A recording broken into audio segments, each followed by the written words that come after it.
YouTube শর্টসে একটা hack দেখছিলাম আর সেখান থেকেই শিখে নিয়েছিলাম, এত কাজে লাগছে। ছাঁকনি দিয়ে ঘুরান্টি রেসিপিতে এত মজা করে কফি বানানো যাবে, আগে জানলে হয়তো এইভাবে বানাইতাম, অনেক মজা হয় এভাবে বানাইলে। কফির এরকম দুইটা ছোট ছোট প্যাকেট কিনে আনছিলাম, দুইটা না অনেকগুলোই আনছিলাম, তো 2 প্যাকেট এখানে নিয়ে নিলাম। আর দিতে হবে 2 চামচ ভরে ভরে চিনি। আমি যদিও এত বেশি চিনি খাই না, কফিতে আমার চিনি না হলেও চলে, কিন্তু আজকের এই কফিটা বানানোর জন্য চিনিটা মাস্ট দিতে হবে। চিনিটা না দিলে আমাদের পারফেক্ট কফি হতে চাইবে না, একটু কষ্ট হবে, যার জন্য চিনিটা দিয়েই দিলাম। এর মধ্যে 1/2 চামচ পরিমাণ পানি দিতে হবে, একদম অল্প দিয়ে একটু ভালো মতো মিক্স করে নিচ্ছি সব একসাথে। আর তারপর চিনিটা গলতে শুরু করছে, এবার শুরু হবে ছাঁকনির খেলা। এই ছাঁকনিটা দিয়ে এখন যত মন চায় ঘুরাইতে হবে, জাস্ট ঘুরাইতে থাকো ঘুরাইতে থাকো ঘুরাইতে থাকো, জোরে জোরে আস্তে আস্তে যেইভাবে মন চায় সেইভাবে ঘুরাও, জাস্ট 2-3 মিনিট টানা ঘুরাইতে হবে। আর আমাদের কফিটা একদম পারফেক্ট হুইস্ক করা হয়ে যাবে। এটার জন্য আলাদা করে কোনো কফি হুইস্কার কেনার দরকারই নাই, এভাবে করলে একদম পারফেক্টলি হয় কফিটা, আর এত মজা লাগে খেতে। আমার তো অনেক বেশি ভালো লাগছে, এই হ্যাকটা একদম কাজে লেগে গেছে। 2-3 মিনিট একটু কমই বলে ফেলছি সময়টা, 5 মিনিট ঘুরাইলে হয়ে যাবে।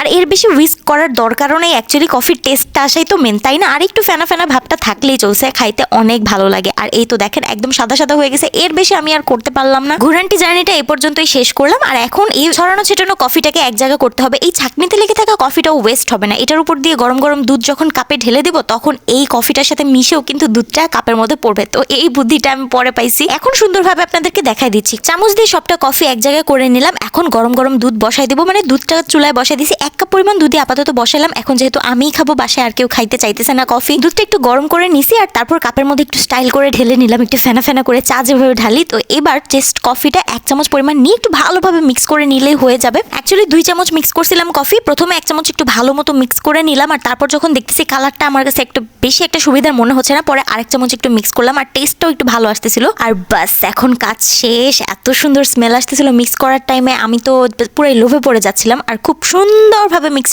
করে নিলাম। আর আপনাদেরকে একটু স্টাইল করে দেখাই দিচ্ছি, নিচে দিয়ে পুরো কফিটা দেখা যাচ্ছে। আমি ভাই চাওয়ালা পার্সন, প্রতিদিনে 2 বেলা আমার চা খাইতে হয়, কফি তো এত খাওয়া হয় না। আর খাইলেও অনেক দিন পর পর মাঝে মধ্যে একটু মন চাইলে বানায় খাই। আর এরকম একটা কফি হলে একদম মনটা ভরে যায়, আপনারাও ট্রাই করতে পারেন।